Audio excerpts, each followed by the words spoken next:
Everyone's happy. So, how was dinner last night? It was good? How was Sarah? Good fun? Good stories? Don't those guys in the military, girls in the military, get to do some really cool stuff? Exactly.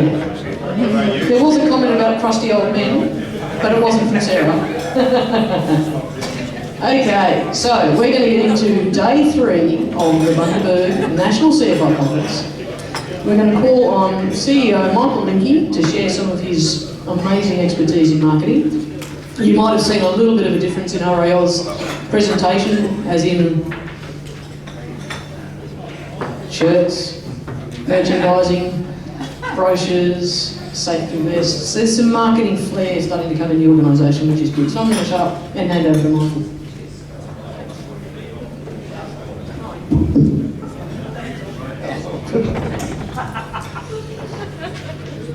I don't like standing behind lecterns, so Kelly's going to drive it for us today.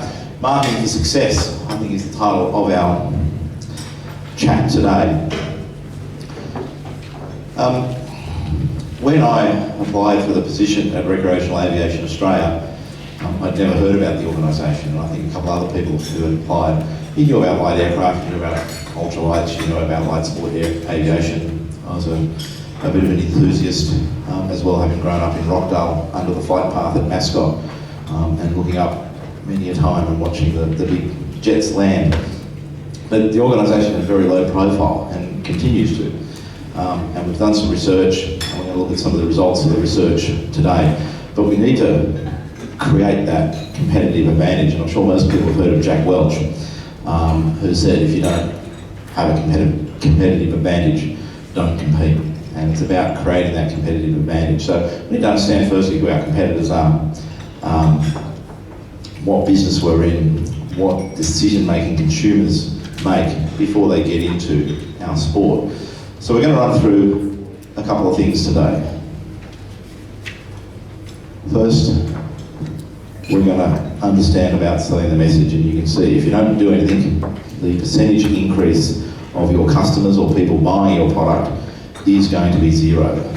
So you can't just sit back in your flying schools and wait and hope that people are going to walk through the door.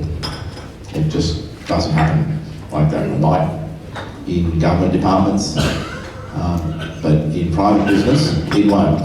So how do we get there? We're looking at 3 things today. We're looking at consumer behaviour, we're going to look at some research, and then we're going to look at the unique nature of services, because what we're selling is a service. It's not a shiny new iPhone, or a computer, or a car, or an aircraft. Some of you sell aircraft, but what we're talking about today is selling training. So if we first look at consumer behaviour,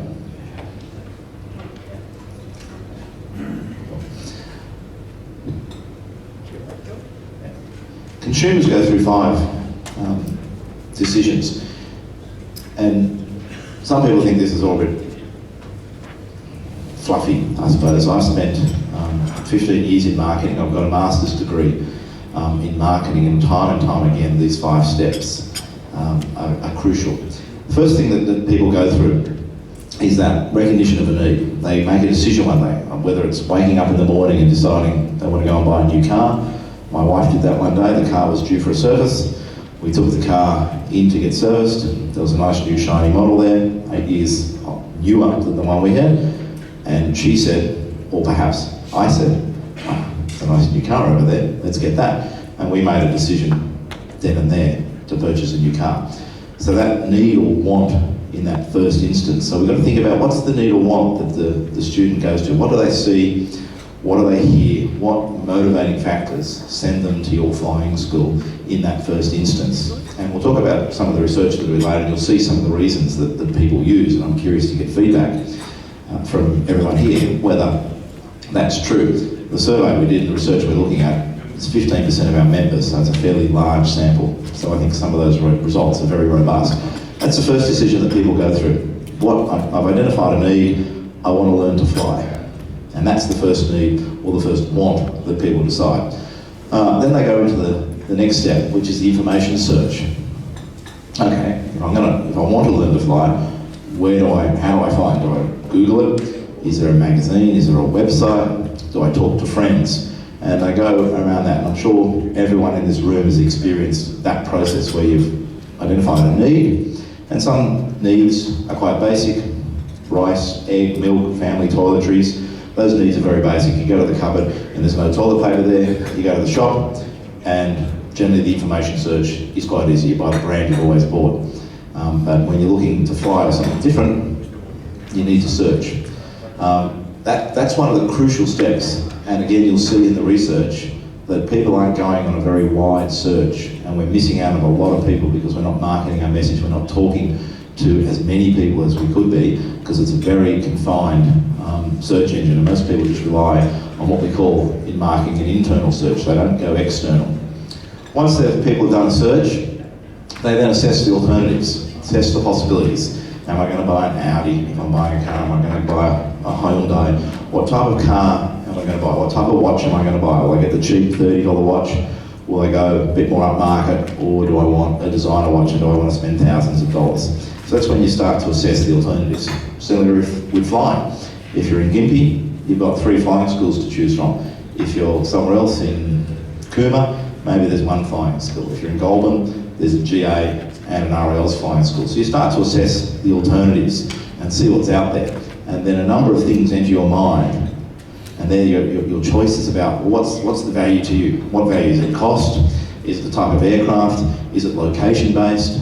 Has somebody given you a great reference? Well, go and buy, a Seiko watch. Seiko watches are the best. You get those fan people, Apple and Windows and PCs. You often get that, the Apple fanboys who will only ever buy Apples. And no matter what happens, and no matter what other good products are out there on the market, they'll always buy an Apple. So you've got to understand that the alternative search, or assessing the alternatives, there's lots of biases in that, and people will have preconceived biases. Has the Jabiru limitation instrument caused a bias when people are looking to learn to fly? And when they assess schools, if the schools are advertising Jabirus, has all the negative press become a bias with them, and then they assess that alternative and discount that alternative because they've heard negative things about Jabiru. So you've got to think about that. The 4th step is the purchase, and that's where we want to get everybody to. You want to get them to commit. You want them to come to the flying school and sign up for some flying lessons. Probably more important than the purchase decision is the post-purchase behaviour. You want to keep them. You just don't want the TIFF. You want to make sure that they stay engaged, they continue to get value, they continue to develop their career, and then once they become a pilot, they come back and they spend more money with you. And that's what Apple do. Every year you get a new iPhone. Every year you get a new iPad. Apple get that repetitive selling, that repeat buying. And it's easy with fast-moving consumer goods. Toilet, drink, food, toilet paper, drink, food, that type of stuff. People always repeat purchasing. Our industry, you're not going to get a lot of repeat purchasing when people have qualified. Now we've got our endorsements, and we're chasing some more endorsements. But what value can we add? What additional value can we add down the track to get people continuing that post-purchase behaviour? Okay. So the fundamental question for us then is, why do people learn to fly?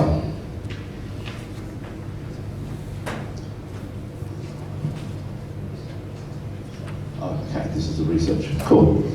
So here's some research that we've undertaken. I'm just going to turn my iPad on now to read some of this research. So as I said, we surveyed 1,500 people.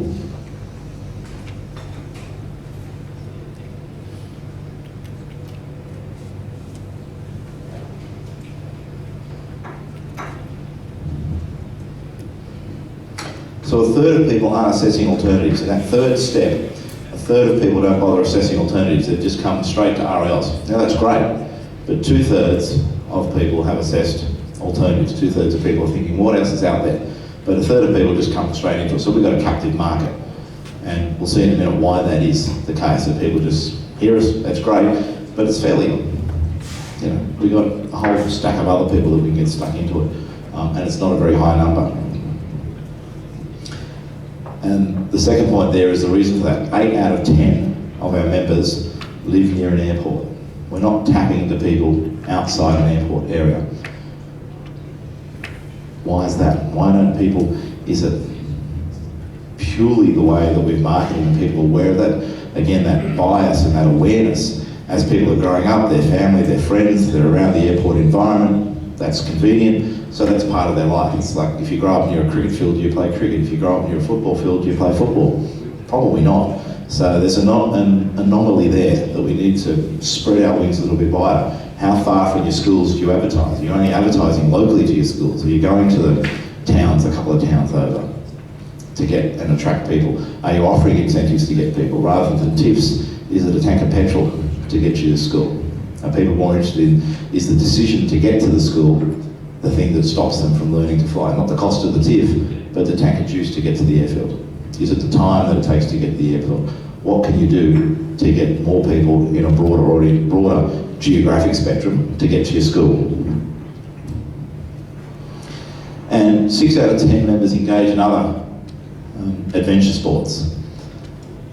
The key thing here is that when people leave RAAus, and we've had a lot of people leave in the last 3 or 4 years, that number increases to 7.5 out of 10. So people are making a conscious decision to leave, and then they're getting more and more engaged in other adventure sports. So they've got the adrenaline rush, they love this sport, but it's not doing something for them. They're leaving and they're going off elsewhere. They're not going to HGFA, they're not going to the GFA, they're not going to ASRA, they're going to motorcycle clubs, they're going to four-wheel driving clubs. They're our real competitors, and when you think about having that competitive advantage, it's not sitting down and worrying about the GA school down the road, or the HGFA school, or the GFA school, or ASRA, or the Model Aircraft Association. They're not our competitors. Our competitors are other adventure sports. Most members, I think it was 50 or 60% of our members are engaged in motorcycle racing, riding motorcycles. Why don't we advertise in motorcycle magazines? We will be. Don't worry about that. Don't worry about that. Just to put this on a bit of a map for you, that's essentially the picture. You've got the airfield in the middle, you've got the 2-hour drive to get to the airfield, you've got members inside that 2-hour area, you've got members outside. Mostly we've got happy members over here, but Kelly did this for me, so it's pretty cool. We've got a few angry birds out there as well. And they're the ones that leave. The angry birds leave, so we've got to keep the angry birds happy and keep them engaged in our sport. Most of our members are happy and they'll stay with us. The average length of membership in RAAus is 7 years. So that's all right, $210 a year. $1,470 is the value of a member to RAAus. You need to think about that. What's the value to your school of the member in 7 years? Do we think about members in terms of long-term value to the organisation? If we keep looking at the research,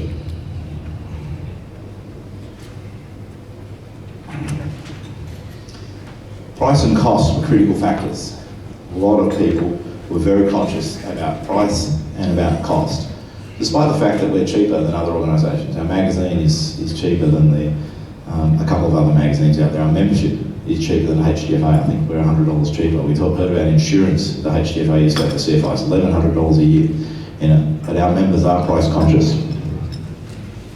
When people were doing their assessment of the alternatives, they very quickly discounted GA. A lot of people in that assessment stage. So a very good point of difference for us to market is to continue to market the difference between us and GA.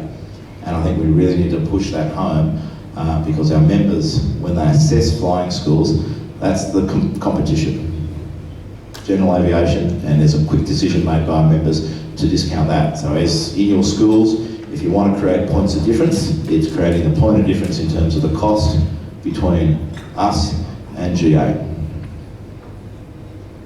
And then we need to think about the age of our members and people joining. Most of our members now are baby boomers. We still have some depression generation members.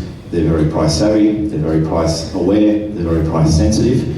We're starting to get an increasing number of millennials come through. And if you want, I've got a fantastic research paper on generations. Would people like a copy of that? And tell us, yeah, can we make a note, Jill, and I'll get that research paper out. It assessed each generation from the depression generation all the way up to the millennials. You guys have read it, haven't you? Yeah. I've sent it out to you guys, yeah. I'll get that out to the CFIs. And not only tells you about them, but it tells you their motivations, their drivers, their fears. The millennials Quick wins, as you know, this instant society, 140 characters, Twitter, Facebook post. But are we training millennials exactly the same way as we're training baby boomers? So you have to get the same content and you have to get the same outcomes, but the style of training might be different. So rather than an hour training lesson or an hour and a half, if you break that up and have some 20-minute training lessons or 30 minutes, some quick circuits, you know, and just cut things into little segments. Okay, today we're going to do this, next week we're going to do this, because they're time poor, they like things in quick bites, and they're very fast to learn, very fast to absorb and move on to the next thing. So I think that's critical. Where baby boomers, depression generations, they're very thoughtful, they're very process driven, they're very step driven.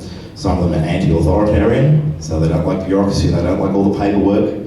So you need to be aware of that. But this research paper really went into a stack of generations. You've got the Gen X's and the Gen Y's in there as well. They're very anti-authoritarian. There's some environmental measures in there. People think, are the next generations worried about the environment?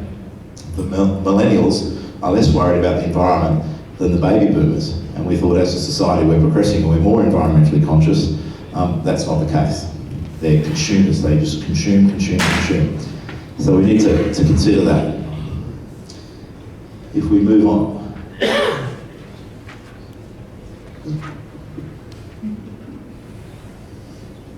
So what does this mean for us? People who join generally use an internal search method. As I said, there's internal and external search methods. An external search method is the internet, newspapers, magazines. Internal is friends, families, current knowledge. And as you saw on the map up there, most people live near an airfield. So most people, I think it was 60% of people in the survey joined RAAus because somebody said so. A friend was a pilot, a friend was a member, the chap down the road was a member, somebody in the friend's family was a member, and they're all local. So most people doing internal searches, and often we've heard people say, oh, you've taken Sport Pilot off the newsagent stands. When we took it off, and the research has proved why we've taken it off, not a lot of people used it.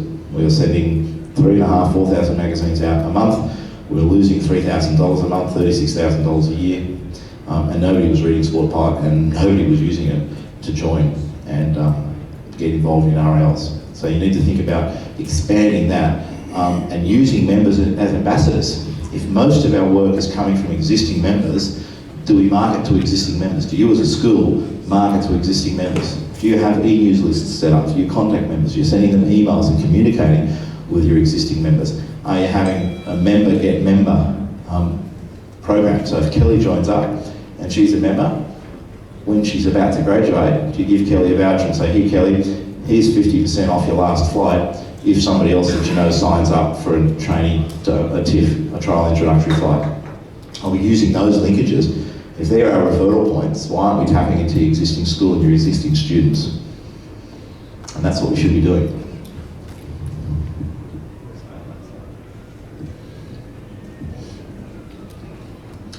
Eight out of 10 people do not use traditional advertising medium to join.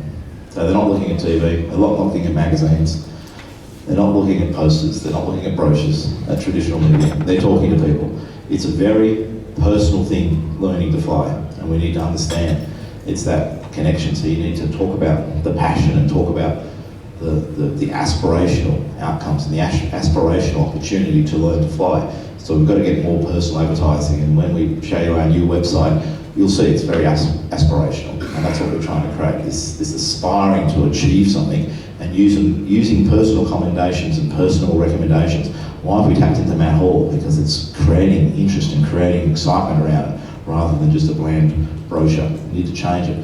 Just exactly our clothes. I'm not standing here in a Shortbury shirt. It's different marketing, different promotion around the organisation. We're introducing pink, we're introducing orange. We're trying to attract a different audience to the sport. So they're the type of things that we need to think about. And the last point there, as I said before, our competitors aren't other flying organisations. We need to remember that. So what can we do? We need to advertise and push training to schools at a national level. I don't know how many people and what your advertising and marketing budget is, if you have one. I know RAAus doesn't have one. They'll have one next year. Let me tell you that. That's one of my major proposals going to the board. And we're already spending a little bit of money on some advertising and marketing and promotional materials, as you can see. Shirts, hats, new website. But yeah, I think we need to take responsibility as an organisation at a national level and get this message out to everybody. Broaden the awareness and broaden the brand recall. Why do you go to McDonald's? Because the brand is in your face. Why do you buy Apple? Because the brand's in your face. Look at the money that some of these companies spend on advertising. We're never going to have that budget, but there are things we can do to create and raise awareness of recreational flying. Aviation, advertising in non-aviation channels, as I said, we should be advertising in motorcycle magazines. And that's great for people here who are also selling aircraft and aircraft parts. It's not just for training. If you're in the business of selling or importing aircraft, if you're advertising only in aviation channels, you're only getting to aviators.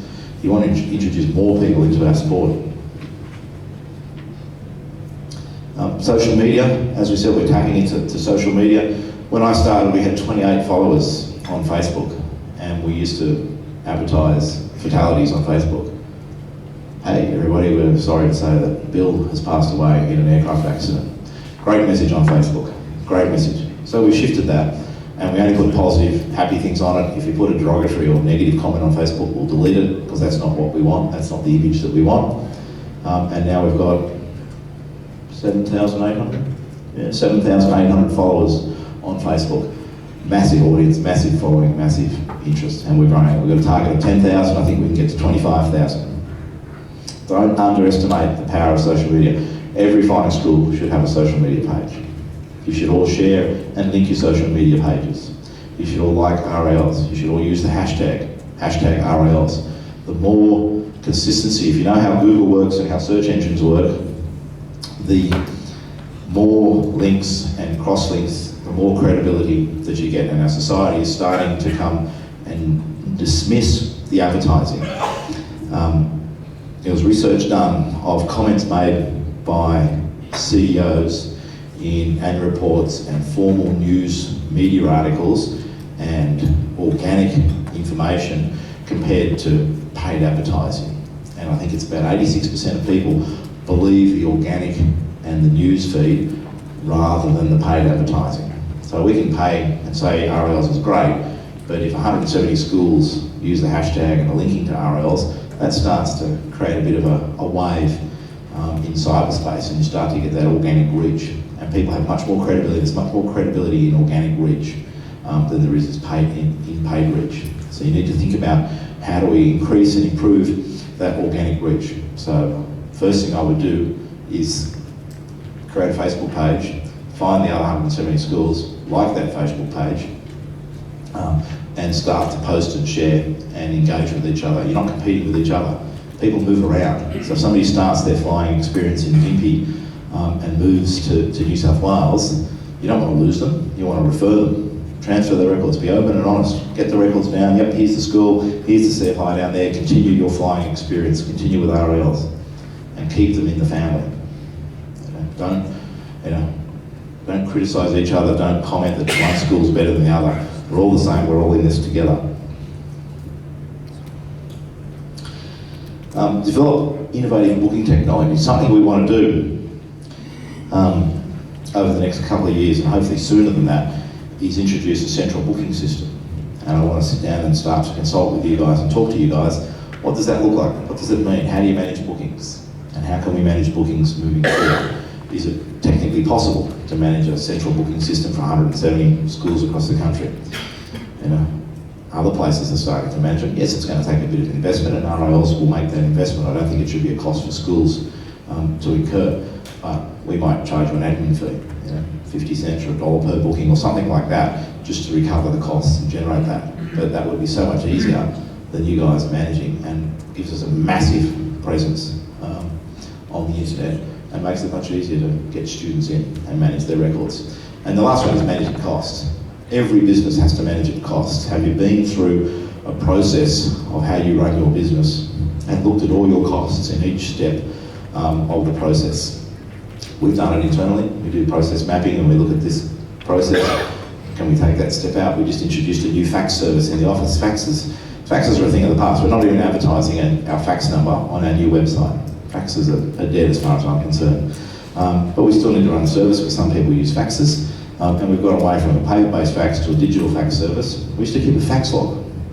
So every time Trevor sends the fax would print, the staff member would write it in an Excel spreadsheet, they would then action the fax, and then they would put the fax on Trevor's file, scan it in, put it on his digital file, and put it on his paper file. 5 steps in the process. We've converted to digital faxes, where the fax comes in like an email, the fax is actioned, and loaded up the Pulse. 2 steps. We've saved 3 steps in the process, so that's staff time that we've saved. We've saved printing the paper, and we've saved filing time. So 3 steps in staff time and 2 steps in physical time. That's 5 steps in a process that we've saved. So we've cut the costs from faxing down from a couple of dollars per fax to 1 or 2 cents. And it's that minuscule level of detail that you need to look in the business. I think Emirates, as an airline a few years ago, wanted to cut costs, and they took off 1 olive from the lunchtime plate in first class, and they saved $500,000 in a year. The small things add up. The small things add up. What can you save? What little things can you do that save money? And it's not turning fuel taps off before you land.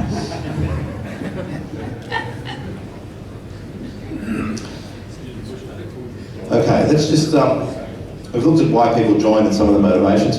Let's look at why people leave. The only thing that bothers me with the survey is we've come out of a period of discontent, and the survey results revealed that a lot of members left for organisational discontent. We had what I've called, and I wasn't at it, the meeting in Queanbeyan, and I don't know whether it's LORE that people call it the pitchforks meeting, but that's what I call it, the pitchforks meeting in Queanbeyan. And there was a lot of organisational discontent.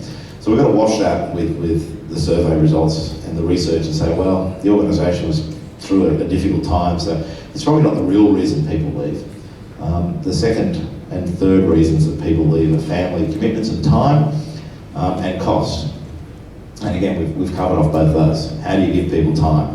They've got to drive 2.5, 3 hours to an airport, they've got to do some training, it's another hour, they do a pre-flight, do a briefing, then they've got to drive home. It's almost a day gone for one lesson, and then they've got to do that 15 times or 20 times. That's a significant investment. So how can we give them time back? What things can you do to give people some time back? And what things can you do to give people cost back and save costs? And what can you do in your businesses to keep costs down and prices down? And they're the 2 big reasons why people leave. I discount the first one. I think we're coming past that period of time now. I think since 2014, 4% of people have left now through discontent, when between 2010 and 2014, that figure was 15-20%. So it's almost gone, the organisational discontent.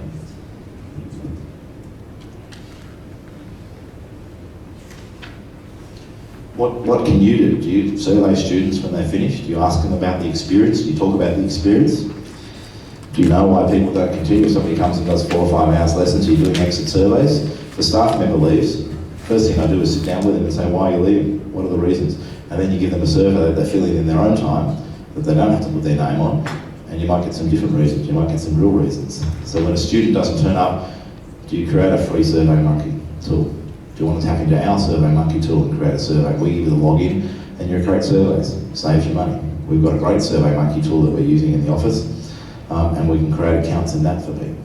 Or SurveyMonkey, you just use it for free yourself. It's free for small surveys. So why don't you just email those people and get some feedback and start to build a picture of your school? And it might tell you about your instructors, it might tell you about your location, it might tell you about your aircraft, it might tell you about your processes, and you start to learn a little bit more. Do we all sell RAAus positively, or do we compete internally? Last thing you want to do is compete internally. We don't compete as staff. You guys at school shouldn't compete. Oh, my school's better than your school. No, it's not. The schools are the same. You're better than GA and you're better than motorcycling, but all the schools are the same. Let's sell the message. The worst thing for marketing is internal competition, because then people stand back. Think of the individual. Talks to a CFI, goes to another CFI, and those 2 CFIs or 2 schools compete and criticise each other. Straight away, you step back and go, oh, hang on a sec, there's something bit smelly here, something risky going on with the business. We should all talk positively about each other. As we say with CASA, when we're talking to CASA, we disagree in private and we agree in public. Same with my staff. Imagine if Kelly did something and I stood in front of all the staff and criticised Kelly. How does it make her feel? How do the other staff feel? If Kelly does something wrong, I take her into my office and we talk about it and we solve the problem and we move on. It's a private affair. So if you've got an issue with another school, talk to the other school. Don't tell students about it because you're going to lose the student. And you lose a member, you lose $1,400 worth of revenue for RAAus and countless thousands of dollars for you guys training the student and other students. Bad experiences, research shows people tell 9 people. So one bad experience in one school, there's 9 other potential students out the window.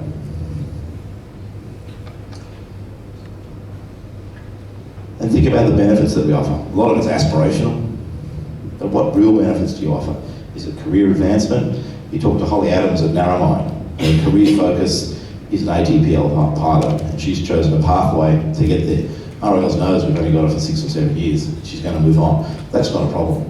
We are a launch pad for careers. ATC, engineering, defence, you name it. There's a lot of stepping stones. Don't think for a second that we're going to get people. People might come back to us, but there's a trend. It's like a sine curve, the membership demographics at RAAus.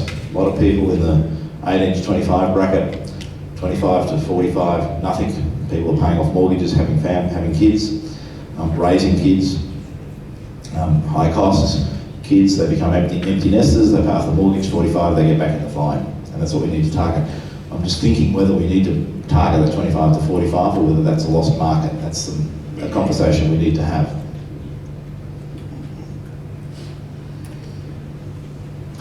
Turning now to services, because we're in the service industry.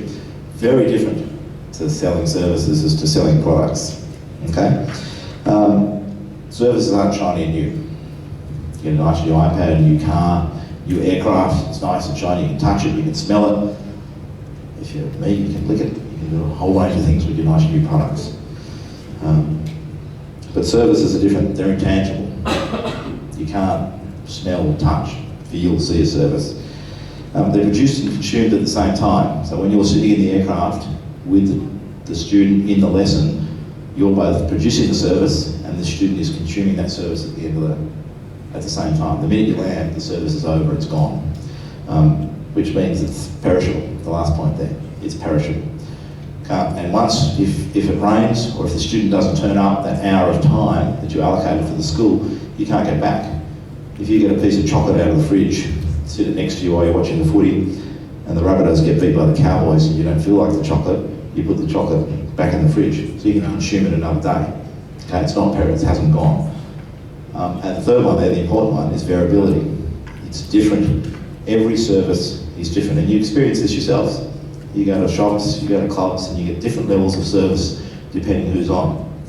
We've been having breakfast at our hotel, and we had a bit of a disagreement with the waiter the first day. He gave me 6 breakfasts for some reason. I don't know why he just kept putting bacon and eggs in front of me, which created a strange environment. But today there's a different staff member on, total different environment in the restaurant. So services change with the people, and we change, our moods change, how we feel. So we will deliver services differently. So you ring Leanne or Janelle in the office, or Kelly, depending on what's going on, you might get different services. So you really need to try and focus on delivering similar services and getting a consistent outcome.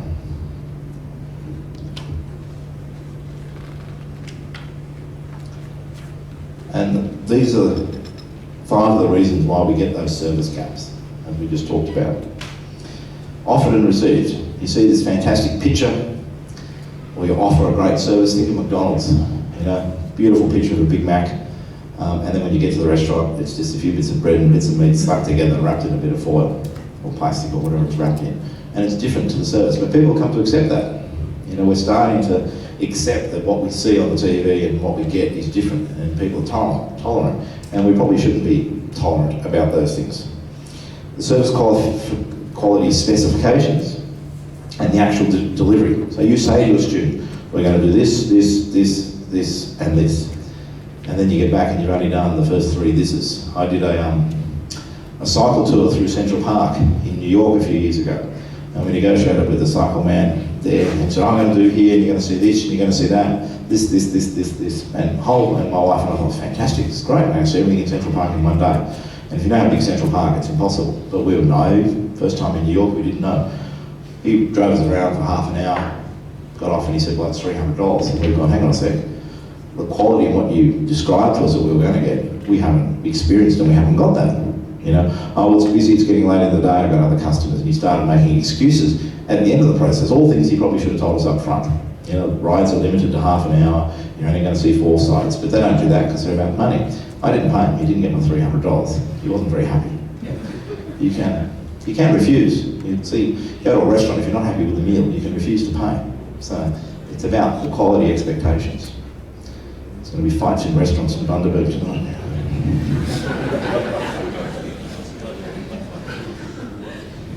And that's similar to the third point, the delivery, the communication. You know, somebody rings you up, oh yes, we train you in the latest Foxbat. Oh yes, fantastic technology, come on down and Foxbat. And they get your hanger. And, oh no, the Foxbat's out, sorry. We're going to fly in the Icarus Wombat today. 1932 Icarus Wombat. And the person's coming in expecting this nice new aircraft, and they don't get it. So the communication, what you're communicating is different to what you're getting. That's all about marketing, that's what people do. And you had Steve Jobs standing up there, this is fantastic, I'll never break down. And you get your phone and it's got problems. So it's you've got to wash the marketing with the actual experience. And that's perception and reality. People create an image in their mind based on the conversation that you're having with them. They've created this perception, you know, this wonderful, fantastic thing you're going to get, and then you get there and the reality is different. The movie, the greatest, fantastic Marigold Hotel. I haven't got the title right there, Jill. What's the title of that movie? Best Exotic Marigold Hotel. Perfect example of perception and reality. Perfect example. All the advertising, all the marketing, when they get there, it's different. So think about how you're marketing your business and what you're saying to people.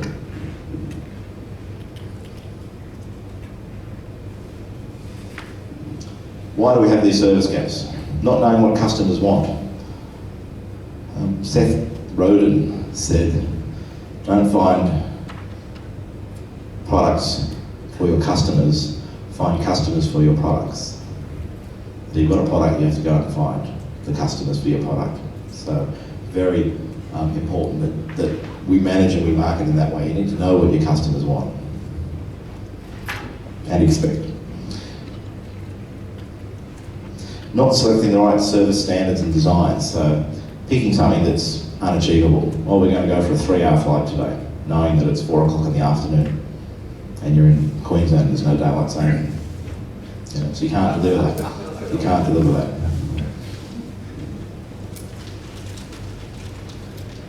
Not delivering to the standards, so making all the promises. We're going to do this, yes, you need to fill in the form, yes, we're going to fill in the logbook, yes, we're going to do this, this is how we do a pre-flight, and the student's standing back, and everything you do is different to what you've just explained. And again, you create confusion. Hang on a sec, what's going on here? And simply not matching the performance to the promise. So again, they're on the phone, and you've promised all these wonderful things, and then the performance doesn't match that. The instructor's left, you've got the training instructor in, the quality isn't as good. The instructor's had a bad day, the aircraft's got a mechanical issue and you've got to delay starting the training because you're changing a tyre or you're refueling. All those little things that will go, and if you say the lesson's going to start at 10, the lesson should start at 10, barring things outside your control, weather and stuff like that. But if you book a student and say we're kicking off at 10, don't start at 10 past 10 or quarter past 10. Start at 10 o'clock.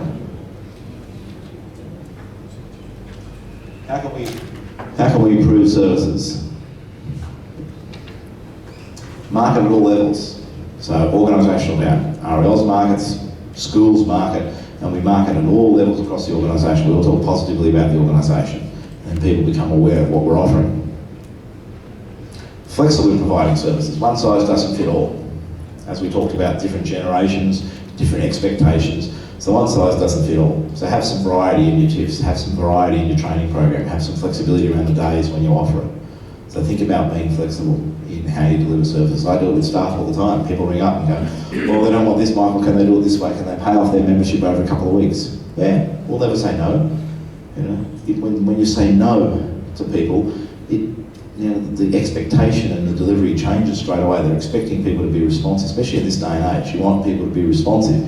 Now, I don't agree that the customer is always right. I think that's crap because the customer's wrong a lot of the time. But the customer does always come first, so you've got to think about that.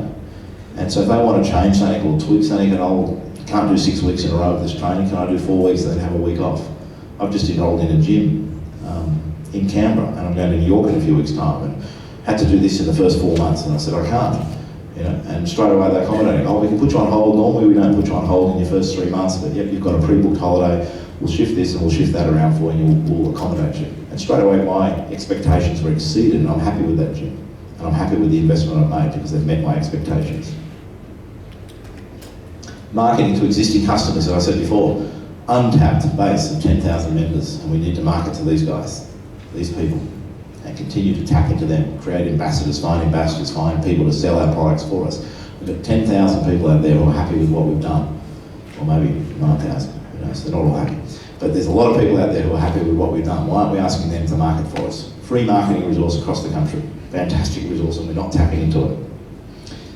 You need to resolve service problems quickly. If you've got a problem, admit it, fix it, move on. Don't defend your actions. I think Kelly could talk about this, and defensive actions. I don't say to my staff, you know, don't apologise, don't give me excuses. Excuse-driven people, just be better, fix it next time. You know, and the worst thing when you go into a shop and you want to exchange something or you want to change something is you get that defence. You know, no, that's not the case. Oh, you're using it wrong. Oh, no, you don't know how to use it. It's, yep, we've made a mistake, own up to it. How can we fix that? How can we be better? How can we serve you better in the future? And often it's not a refund, and often it's not cash, and you don't have to cost your businesses money in terms of refunds. You can offer value adds, an extra hour here, an extra half hour here. We can make that up, or next week we'll take you out in the extra plane and create some value adds. We do it all the time, well, not all the time because we don't get that many complaints. But somebody rings up a complaint, Kelly comes in and says, oh, Michael, we've stuffed up this. What can we do? Oh, well, let's extend their magazine subscription for 2 months. Let's extend their membership for a month or two. And I see, rather than defending, apologise, accept it, and move on. Much better way to solve service problems. Tapping into technology. Jared's going to talk about technology and how we tap into technology, and you'll see that we're tapping into technology. And I've sat here and seen some CFIs using very old technology. We've got some people running 10-year-old email programs, some people using old computers. I know it's costly and it's hard to upgrade, but you need to think about an upgrade cycle. We've gone through an upgrade cycle and managed. I didn't go out and buy everybody new Service Pros. We rolled it out over a 7-month period. You know, just a little bit of improvement at a time and progressively improve the technology. People are expecting technological solutions today. We live in a technological society, so start to embrace technology. And the last one is brand. Brand the service. Whack that RAAus logo on it. Does everybody know we've got a new logo? You haven't noticed the changes in the logo? Oh, the logo's changed, just the text at the bottom, Trevor. Hasn't changed the actual logo, but the text has changed. We've dropped the ink. We don't need to call ourselves Recreational Aviation Australia Incorporated. That's not a brand, so we've dropped the ink and we've just modernised the text. And it's been up on the screen the whole time we've been here. Been using it for 6 or 7 months now. So the logo didn't change, just tweaked it around the edges. Everybody here should be using that logo, and you should be using your brand consistently. Don't change the shape of it, don't squash it, don't stretch it. People lose. Why do you think whenever you see the Apple brand or the McDonald brand, the golden arches, people call it that because they've had consistent branding across a whole range of years, a whole range of activities, a whole range of products. And that's critical, that you just keep your brand the same and get a good quality brand, get it designed.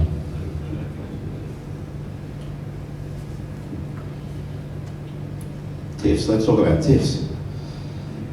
I'm going to talk a little bit about a short, medium and a long TIF. We're going to talk about Cass's view. Cassa can leave the room now. Cassa. Cassa. Well, Well, yeah, we're in non-commercial activities, so there's a fine line between what is a TIFF and what's a joy flight. So it's come up a couple of times. There's a couple of schools out there advertising, come for a tradie instructional flight and fly under the harbour bridge and see the opera house and do all this. And it's really pushing the envelope. And my suggestion today is maybe don't say that, but have 3 lengths of flights.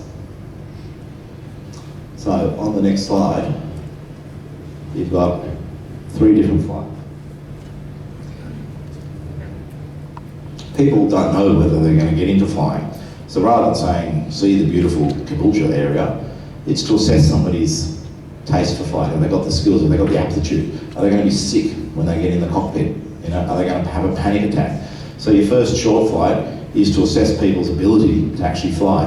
Now if you want to have some subtext in there about what they might see when they're flying, that's perfectly fine. But the main focus is you want to assess the person's ability to actually be a pilot.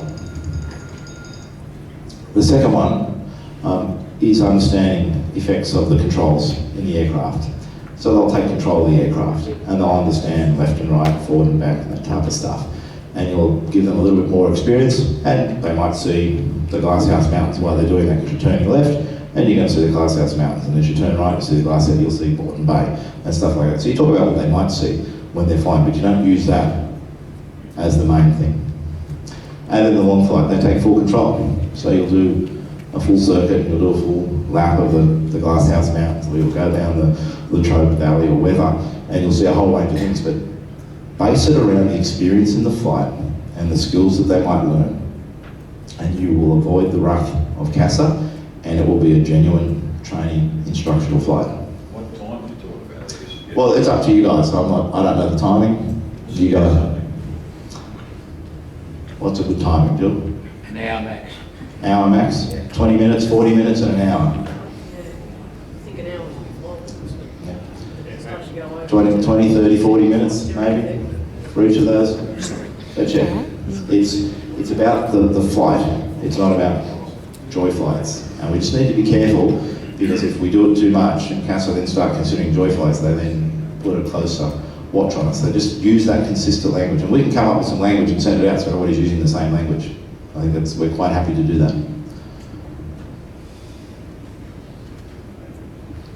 So here's one we prepared earlier. Not that I would ever go to my flying school and enroll and have me as a pilot, but there you go. You wouldn't get approved. I wouldn't get approved. No. Yeah. But it's all about the aspirations. Here's a couple of people flying. It's fantastic, and we've talked about it down the bottom, that this is what you will do, but at the same time you'll see this.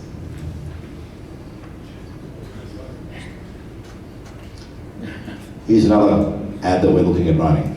So I know a couple of schools use that slogan, half the price, twice the fun. Why don't we can produce ads like this nationally across the country for people. We can send them to you and you can use them. Consistent. We can put a spot on it for your logo if you wanted to add your logo. We can create some white space for you to add your logo if that's an important brand, or we just carry that. And we can produce these digitally in different sizes, different formats for you guys to just take and run with and put them in any place, area you want. People want us to do that type of stuff? Yes? Yep? Let's do those.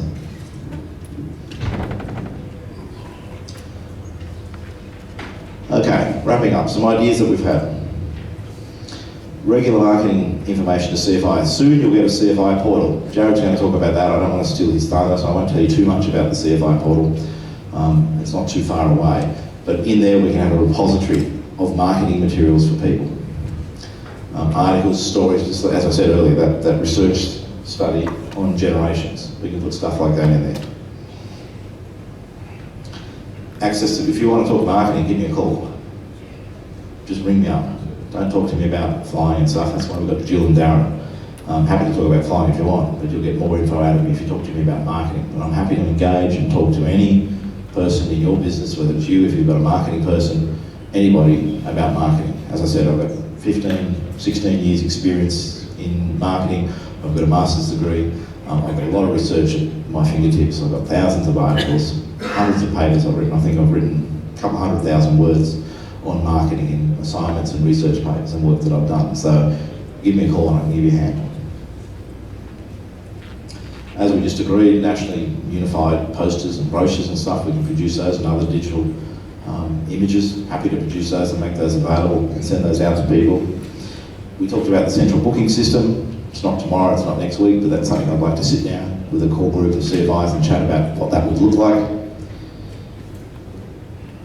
As I said, the marketing resources inside the CFI portal, and some national advertising that I think we need to do. We need to promote and market our brand to a different audience, to a wider audience, and push traffic to the schools. So I think that's it. And you'll start to see us using that image for the next couple of months. The images have a lifespan, but we've selected a couple of images that you'll see repetitively. Just as the icons down the right-hand side, just go back a slide, Kel, as she runs away.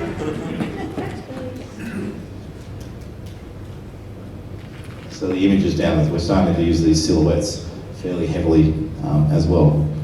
And we've got them branded in our shirts and stuff like that. So if you want to order some shirts and some hats, Kelly will take orders for you today. So we'll get somebody with a microphone and run around if we've got any questions. We've got about 5 minutes before our next session. So any questions?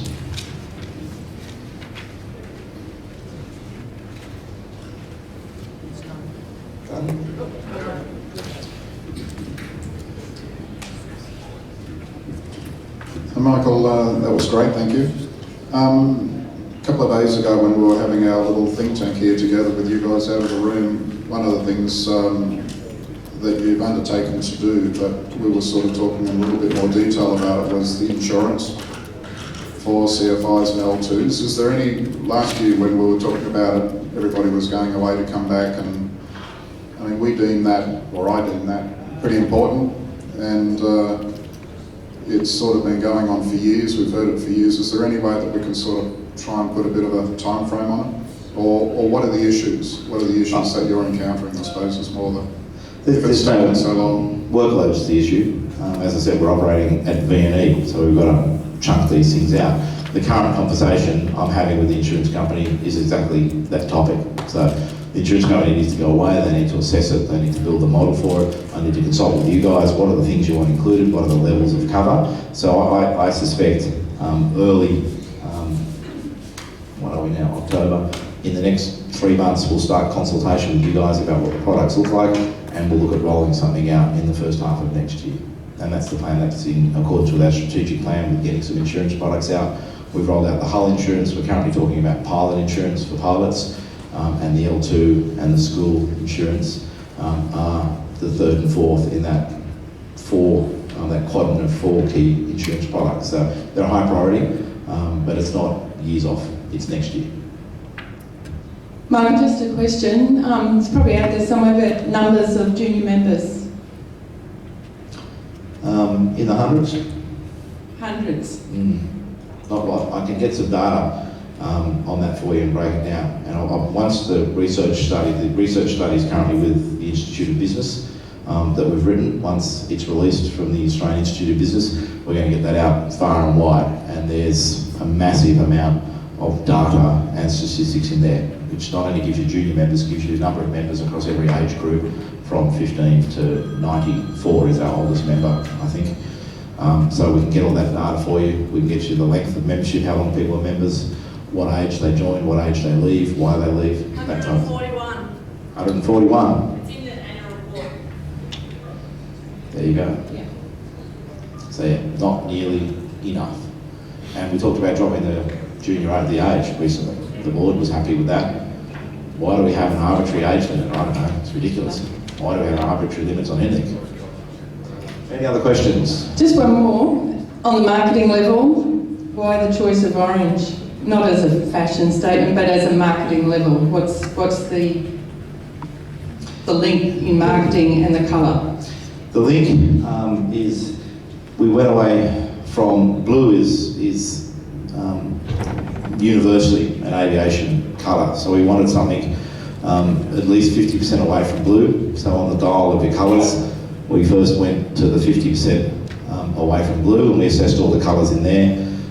As far as black, we went 50% the other way. We went to a black and then to a white. And then we considered what we use it for, the industry that we're in, where the colours are going to be seen.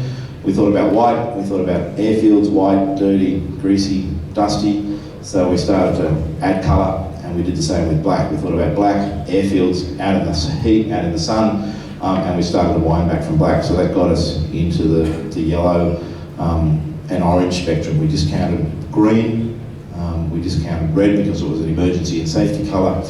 Green was too school uniformy. We discounted green, blue, and we discounted yellow. Yellow was too reflective. It didn't go through any tests on our screens, and on printed device, yellow wasn't a good colour.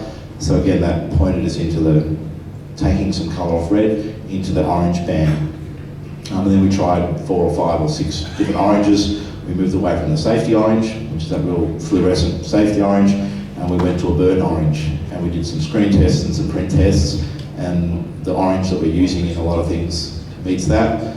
Sometimes you get a flare if you use too much of it, so we're using it as a highlight colour, not as a main colour. And you'll see in the shirts that the team have got on, it's just a highlight colour, and then identifiability. And we wanted to move and create an awareness and a bit of a splash around RAAus. And when we went to Avalon and we launched the orange colour, there's 14 tents lined up, and the only tent you could see was the RAAus tent. So we wanted it to be visible as well. So that's some of the marketing thing. We sat down with our marketing company, Creative, who also built our website, and we gave them the specifications and what we want. And they came up, I can't remember the PMS, but there's a dedicated PMS colour for it, and that's the one they presented to us, and that's the one we've used. So that's a little bit of marketing theory behind it. But we didn't go into the psychological analysis of it, other than the safety connection between orange. And on some of the safety stuff, we use a bit of a different orange to really identify it as safety. So yeah. Yep. Just on marketing, you mentioned, and there were a few sniggers when you mentioned about bias. Would that be having a Jabaroo in your fleet? And then someone mentioned about junior members. We can do all the marketing we like, but what I'm finding is the junior members need their parents to sign the waiver, which isn't a good thing because they read that and it's mentioned something about being killed and they don't sign it. So you've lost a junior member.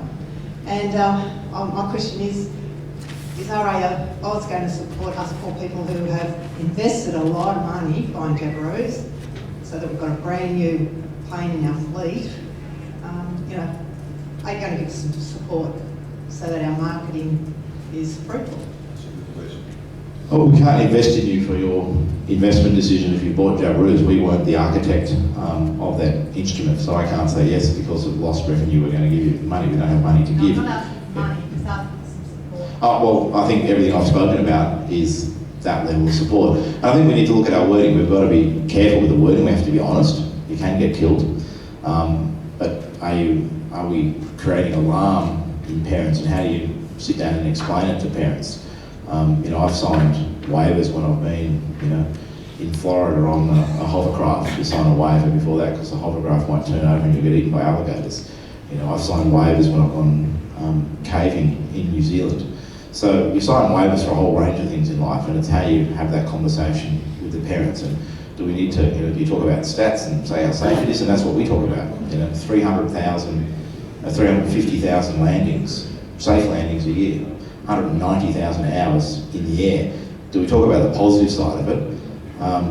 It's safer than driving a car. Now, more people drive a car, so statistically, it's probably not safer than driving a car because everybody drives a car. 10 people die falling out of bed, but 25 million people get out of bed a day.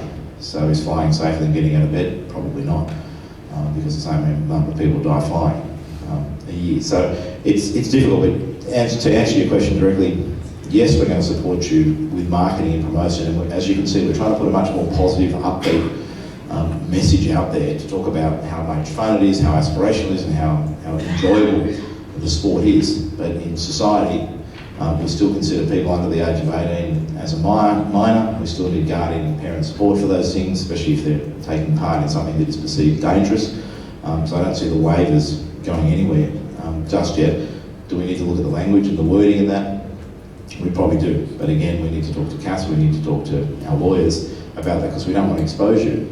Last thing you want is a child, somebody under 18 getting hurt and the waiver not being clear enough that then gives you further exposure. So we've got to balance that risk. One last question. Are you happy for us to use the new corporate shirts with our logos on it? Individual logos? These ones, Yes. I can't see why not. I haven't put a lot of thought into that. Give me half an hour to think about it. But I can't see why not. I think that's important. I think that would be fantastic if you want to buy some and put your brand on it. I think that would be great brand alignment, brand awareness. I can't see any problems with that whatsoever. So don't give me half an hour. I've made a decision. So fill your boots. That was a quick one, so we'll do one more. Kelvin's had a go. But you know, is there anybody else? Michael, you didn't touch too much on high schools for people. We actually have several students from schools who actually do aviation for sport. And we've also run a successful excuse me, cadetship with the local high school. Have you looked at doing something on those lines? We've talked about it, we've considered it, we haven't done a lot of work on it. I know Jared is going to a local high school in Canberra who does aviation and doing a talk. We've bumped into a couple of people who want us to do talks at high schools, so we're just starting to scratch the surface of that. I want to approach all the education ministers across the country and write to them and talk to them about aviation and get a bit more of an understanding of the length and breadth of aviation schools in the country and where people are learning.